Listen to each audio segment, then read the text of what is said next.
Hello and good morning, friends. My name is Laura and welcome to my channel. First and foremost, I would like to say a huge thank you to Cousin for giving me a shout out. Cousin at Always Doing. I'm sure you guys all know who she is. She is fabulous and wonderful and so kind and thoughtful, and she is really working hard right now in these uncertain times in the healthcare system. And I really appreciate everything that she is doing for everyone in Japan. Thank you again. I really appreciate it. Thank you. Today I am back with another of my TBR unboxing videos.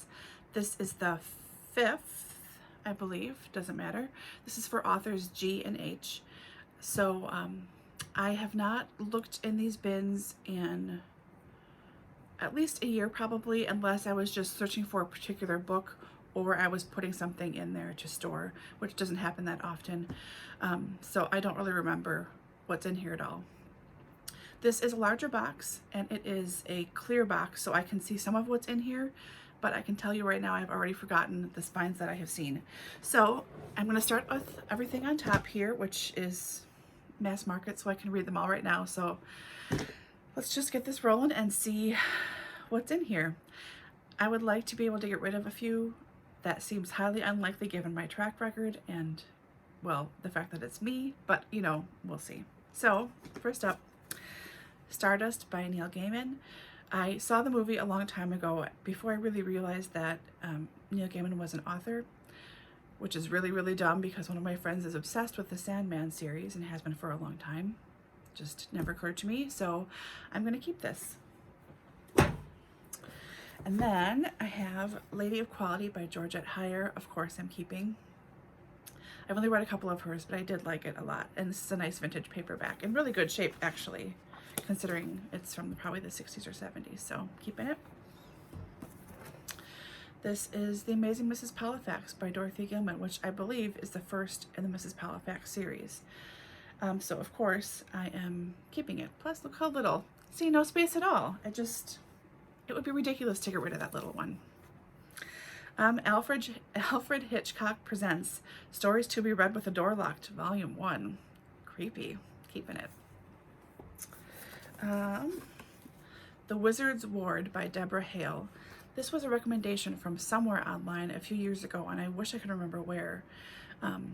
But this looks like a really good fantasy novel.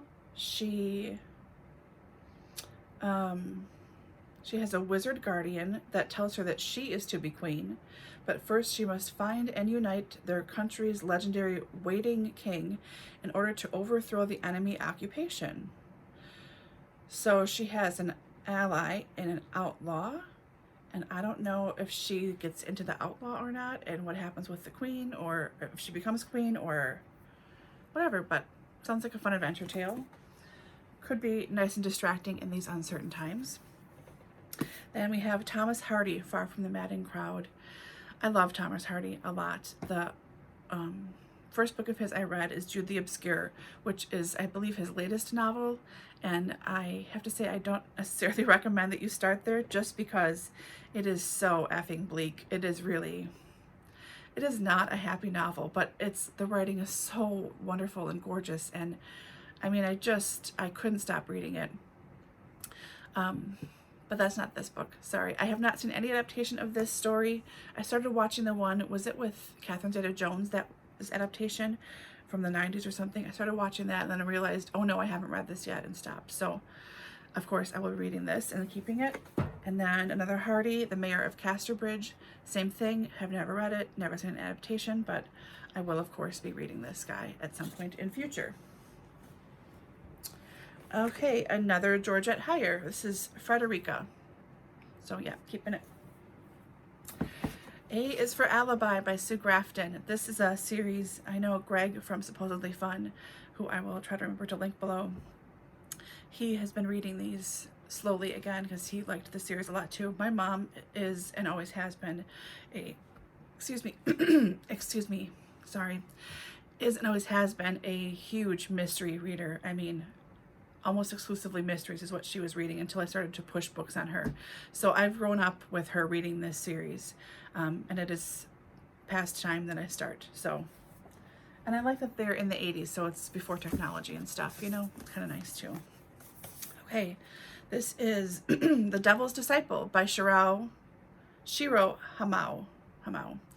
It is, the back just has a little quote. It says, "Prosecutor Tushida, I am being held here as a murderer, but the truth is that I am probably not that murderer. That's right, probably." Don't know where I got it from, but it sounds really good, right? Such a little thing, it won't hurt to keep it. The Frozen Thames by Helen Humphreys. I have been looking for this book, not that thoroughly, clearly, for quite a while. I was going to read this in December and it's never happened. So this is a little story about all the times that the Thames has frozen over, like 1309. But there were illustrations in here. There are some with maps of Old England and the Thames. So keeping it. This was a dollar store find. Not bad. Okay. Emperor of the Eight Islands, The Tale of Shikanoko, Book 1 by Leanne Hearn. This was a recommendation, I think, from one of my friends on library, I think maybe Mark. But this is a really good, I think it's just a quartet, but it sounds interesting. It's set in sometime, not sure if they even say, oh, it's medieval Japan. So this should be really interesting. Okay, now we're on to books that I can't see anymore, and it's just stacked up spines. So we'll just start on this end. Assuming I can grab the books, of course. By the way, enjoy this early morning light. It's like my cornea is blinded in my left eye. Okay, Hounded by Kevin Hearn. This is the first in the Iron Druid Chronicles series. This has been recommended to me personally 3 or 4 different times by several people on Litsy and on Library Thing, and I just haven't read it yet, so keeping it. Hazel Holt, Death is a Word, the final Sheila Mallory mystery. I think I read, excuse me, the first 2 in the series, and then one of my friends, again from Library Thing, Linda, we meet up maybe once or twice a year for dinner and just exchange some books and stuff, and she gave me this last book in the series. So I'm not sure how many there are, but I don't own anything in between, so maybe I should think about getting rid of this one. I'm going to put this next to the tripod here, and we will see how we go. Makes me nervous, but it kind of makes sense. So I think it's 20-some books. Am I really going to get 20-some books in a series? I mean, I probably will, but am I really going to? I don't know. Okay, Mauve. How One Man Invented a Color That Changed the World by Simon Garfield. This I got recommended by one of my real life book club friends, probably over 15 years ago. And this sounds really interesting. I like nonfiction that is a specific mini genre, whatever you want to call it, all by itself. And this is that. Like, I like Sam Keen's work.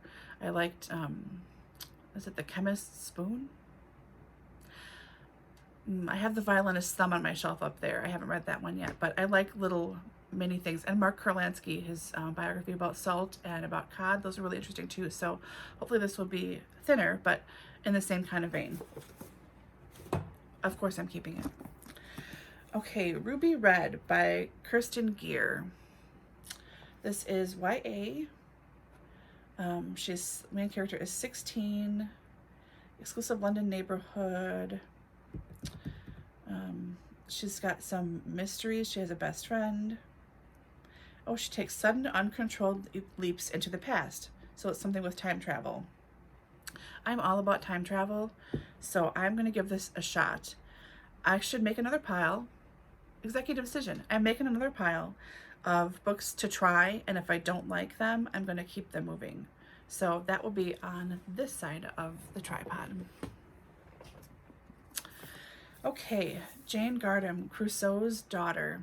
So I've heard everyone talking about Old Filth the last maybe 5 years or something, and I started reading it but didn't get terribly far. It was an audiobook, and that was just on me. It was nothing about the book. And I saw that this was at one of my local bookstores as just a standalone, and it sounds kind of interesting. Polly Flint was 6 when she was sent to live with her 2 pious aunts in a yellow house close to the Irish Sea. To the lonely orphan, this bleak coast of England was so isolated she might have been marooned on an island. but for her, the world of books, especially Robinson Crusoe, became a source of emotional and intellectual nourishment. Soon the worlds of imagination and reality had only a thin divide between them, with the former becoming a form of religion in her life. Excuse me. On that barren strip of land, Polly remained for more than 80 years as the 20th century raged, lamplight and Victorian order giving way to chaos and nuclear dread. Crusoe's Daughter is her story. It was Jane Gardam's personal favorite among all her novels, in part because it draws upon her old childhood. So, this sounds really delightful and lovely. Of course I'm keeping it. I'm just gonna drink of water here, sorry. It's early morning. It's early morning here, and my neighbors woke me up with an emergency phone call, so it's a little off. I'm a little off today. This is The Sylph by Georgiana, Duchess of Devonshire.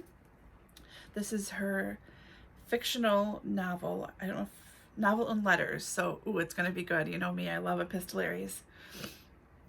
Follows Julia Grenville, a naive Welsh beauty, as she marries the older Lord Stanley and moves with him to London. So she's writing to her sister about her new life and how she's unhappy and all this stuff. So this sounds super, super good.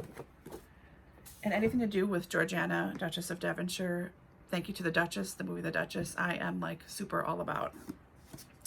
Next up, Wonderkind by Nikolai Grozny. Brutalities of life in communist Eastern Europe, power of music to provide solace and redemption. This was a recommendation somewhere, maybe Book Riot or something. I don't know about this. It's about music, which makes me, I'm keeping it because of the music portion alone. Okay, so I'm keeping this. But yeah, I don't know. Maybe not a read to pick up right now since everyone's like panicked about everything, but this could be pretty good. Okay. Miss Mayhem by Rachel Hawkins. This is, I think, the second in the Rebel Bells series, which is a YA series. I read her Hex Hall series and really, really enjoyed it, but haven't read anything else by her yet. So I should have the first book hopefully somewhere in here. Otherwise, Lord knows where it is. Could be anywhere. Okay, Dark House, an experiment in terror novel by Karina Holly. Super creepy.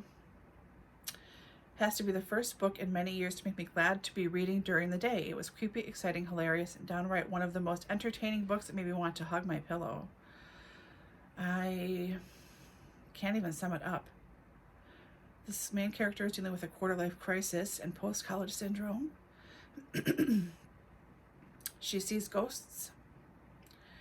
She stumbles upon an eccentric producer for an upcoming webcast on ghost hunters.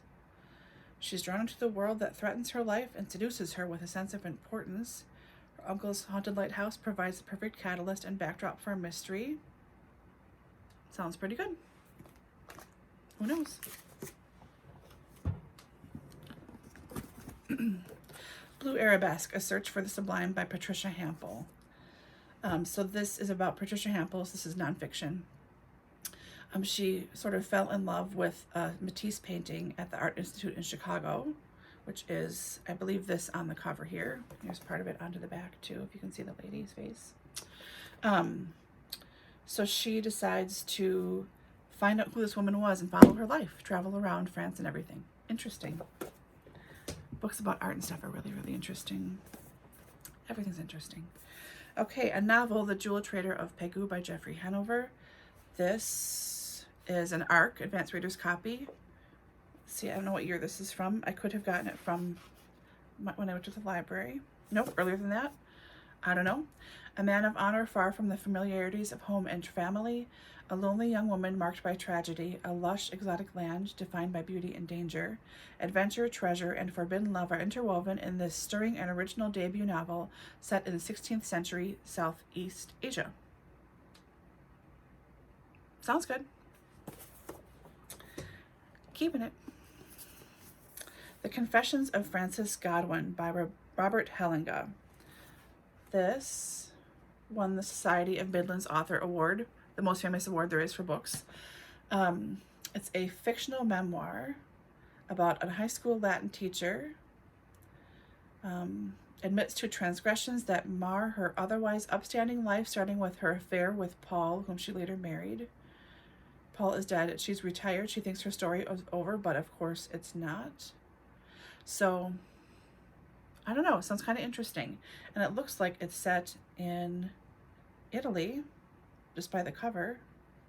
No way to tell, but I'll take a chance on anything that's set in Italy, so keeping it. Ooh, In a Dark Wood Wandering, a novel of the Middle Ages by Hella S. Haas. So this chunkster, first English translation of this monumental work, first published in the Netherlands in 1949 and never out of print. It has sold more than 100,000 copies, equivalent to a U.S. sale of 2.5 million. Set in the 15th century during the 100 Years' War between France and England, Hella Haas's epic masterpiece brilliantly captures all the drama of one of the great ages of history. So it looks like it's a historical fiction featuring real characters. Super fascinating. Why haven't I already read it? Oh yeah, I can only read so much a day. Okay, Balcony of Europe by Aidan Higgins. This would be perfect for Irish authors in March because he is Irish. This is the first time this book has been reissued. Balcony of Europe tells the story of a complacent young Jewish wife from San Francisco and a middle-aged Irish painter who meet in a village on the coast of Spain, beginning an affair during the coldest European winter in 200 years. Touching, lyrical, humorous, heartbreaking, hopeful. Sounds really interesting to me. And for a while I got really into this publisher, Dalkey Archive. I got a bunch of their books. They're really unusual, really strange books. Some of the weirdest books I've read have been from Dalkey. Interesting and enjoyable. There was one I didn't like. I don't remember that though. It just had a pink cover, but I really liked their stuff before. So, and they have a sale, I think, twice a year on their stuff. So worth checking out. Dalkey Archive. It's Dalkey Archive. I'll try and remember to link them below too. But yep, keeping it. Blackbird House by Alice Hoffman. Of course I'm keeping this. I love magical realism. And I will always buy and read anything from the woman who gave me the movie of Practical Magic. Here it is. Rebel Belle, Rachel Hawkins, the first in the YA series. Something Southern Belle. She becomes a paladin. She's charged to protect a school reporter, subject of a mysterious prophecy, and her least favorite person. Cute and fun. School Spirits by Rachel Hawkins. I cannot apologize enough. I'm so sorry. This is the first in what was supposed to be, I think, a new series in the Hex Hall universe. And this was the only book that was published in it. So, keeping it. Okay, The Sparrow Sisters by Ellen Herrick. This was one that we got from the publishers from my now defunct book girl book club. Jenna, what was the name of our group? I don't remember anymore. Sparrow Sisters tightly woven into the New England seaside town of Granite Point as the wild sweet peas that climb the stone walls along the harbor. New doctor brings with him a mystery. Town healer Patience, one of the sisters, is drawn to love him even as she struggles to mend him. 300-year-old history resurfaces as modern-day witch hunt threatens. So this is like witchy and stuff, and I am super into witchy stuff, so yeah, I'm keeping it. Okay. The Mammoth Book of Historical Detectives, edited by Mike Ashley. Cases cracked by Gordianus the Finder, Judge Dee, Sister Fidelma, Sam Johnson, Auguste Didier, Ellis Peters, and many more. So, of course I'm keeping this. It's like a collection of medieval history stuff. All these different authors. Some of them I've heard of, some of them I have not. But, yeah. Okay, The Light Years by Elizabeth Jane Howard. This is the first in the Cazalet Chronicles, which I believe follows a family through several generations, starting in 1937 in England. So I like Between the War stuff. I like English stuff. Yep. Family histories. Yep. Check, check, check. This is Wrapped in Plastic. The Love That Split the World by Emily Henry. This is YA. And there is a sticker on the back and a postcard from the author. So This must be from Owl Crate. Ooh, this is signed sticker by the author. I can stick in the book. Let's see. Debut novel marries the big romance and nostalgia of Friday Night Lights with the time-bending mystery of the time traveler's wife. A dreamy and beautifully heartbreaking ode to teendom. This book perfectly captures those bittersweet moments after high school when we dream not only of the future, but of all the roads and paths we've left untaken. This sounds interesting. Set in Kentucky. But I don't know if I really want to read it anymore. So I am going to put this in my pile over here on this side with all the signed things and the plastic and give it a shot and see how it goes. Okay. Oh, something fell. Martha Grimes, The Man with a Load of Mischief, the first Richard Jury novel. This was, I believe, a gift from Santa Thing, Library Thing, from one of my friends there in 2013. I haven't read it yet. I will eventually, she says, rolling her eyes internally. Okay, I just have one more line left and I'm done with this one, with this box. I Served the King of England, translated from the Czech by Paul Wilson. The author is Bomil Hrabal. If you can read that. So, first published in 1971 as a typewritten edition, then finally printed in book form in 1989. This is a comic novel telling the tale of Didi, a hugely ambitious but simple waiter in a deluxe Prague hotel in the years before World War II. So it's about his life. So it's comic, and he, serves real people as this waiter. But I guess to keep looking over here, the glare is driving me nuts. I'm sorry. So this sounds like it could be pretty good. Interesting. Something I've never really read before, anything like this. So keeping it. Black Orchid by Vaughn C. Hardacker. Murder of one wannabe starlet may only be the beginning for a vicious killer set in New Hampshire. The author is a veteran of the U.S. Marines, served in Vietnam. I must have gotten this through a book box of some kind. Oh no, maybe yes. From the publishers, Skyhorse Publishing. The first of the Ed Trainer crime thrillers. So I think, this is a note from the author, and he's fascinated by the Black Dahlia case, and this novel is using the Dahlia case as a model. And this takes place in several of the locations where he has traveled and where this was set. So, yeah, super into that now. Yeah, absolutely want to read this. Have any of you read this?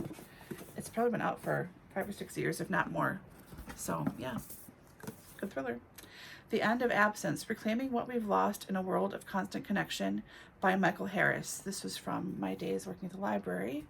So this is about life before the internet and where we are now in a historical context.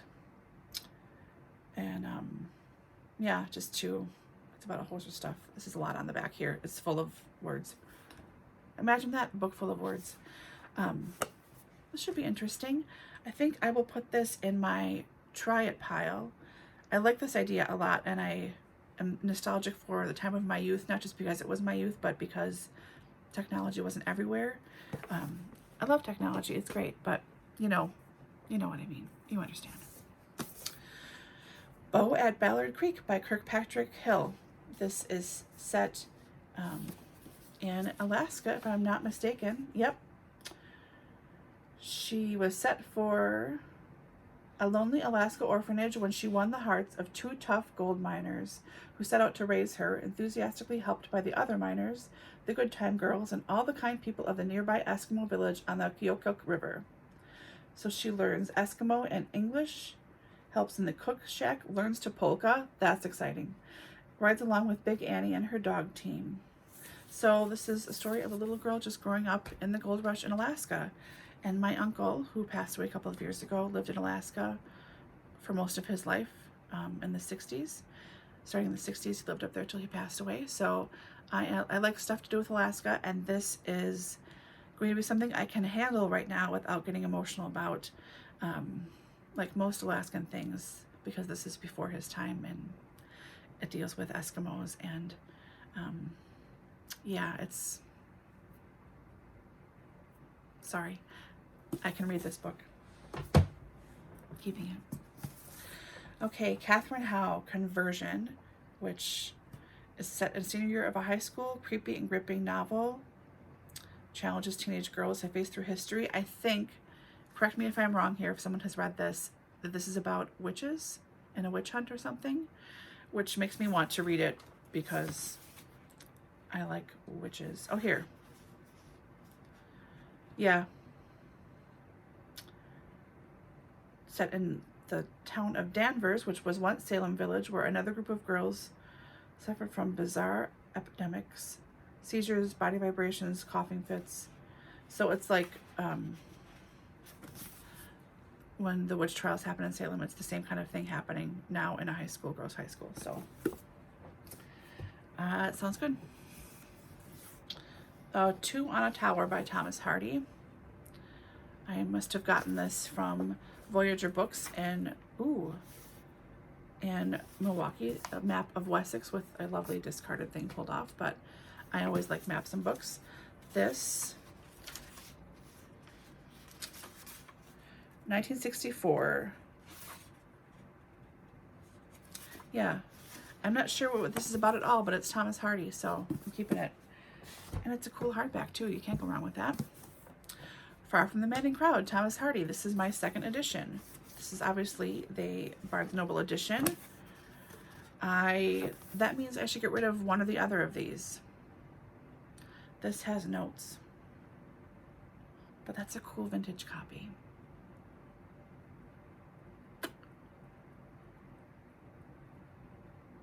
I don't know. I'm gonna put it on the side over there. That makes me nervous. Okay. Robin Hood, Prince of Thieves. I love Robin Hood stuff. So I think it's just a novelization of the book, which I really, really enjoy. I love the movie. I know it's cheesy and it's terrible, and he does not have an English accent when he tries. Oh, honey, just please don't. I'm keeping this. I will eventually read it very happily. I'm that girl. Okay, The Well-Beloved, Thomas Hardy. Of course, I'm keeping this. I believe that's a collection of short stories. Must Be My Hardy section, Desperate Remedies by Thomas Hardy. Of course, I'm keeping it. The Woodlanders by Thomas Hardy. I have seen an adaptation of this, and I really, really liked it. Of course, it's bleak. Of course, it's Thomas Hardy, so it is bleak, but yeah. Okay, Georgette Heyer, Death in the Stocks. This is, I think, the first featuring Detective Hanaside. So, yeah, I'm keeping it. The Garden of Allah by Robert Hitchens. So, I have no idea what this is about, but I saw this vine at a used bookstore in college, pulled the cover off, and I thought, I don't even care what it's about. I just bought it.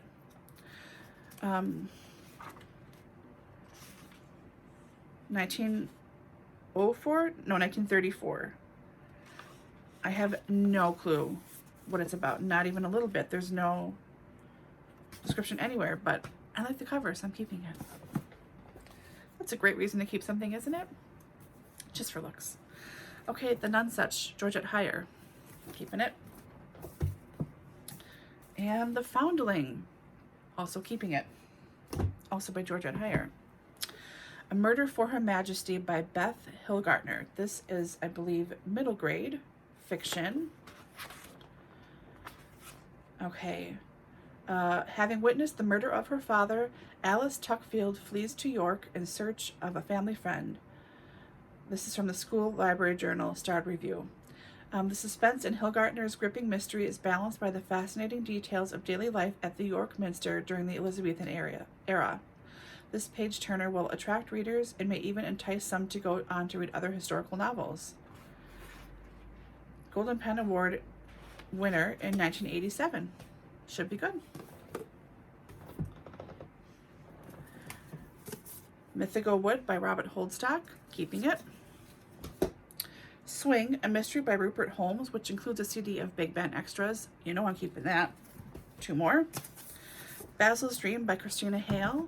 This is a self-published novel about, I have no idea what. I'm going to try it and see. And the very last, A Million Junes by Emily Henry, a Book of the Month book from June 2017. Something magical, don't know, keeping it. All right, I have 2 I might be getting rid of, and 1, 2, 3, 4 I'm going to try and see. So that's better than before. I'm not even going to count what I have left here. It's too depressing. So it's a lot. It's most of them. Anyways, hope you enjoyed. If you've read any of these, let me know. If you have any comments, if I made a mistake getting rid of anything, let me know that too. I will not be going to resell anything anytime soon, clearly, so it's going to be sitting on my porch. And yeah, I hope you are staying safe and well, and I will see you very shortly with another video. Bye, guys.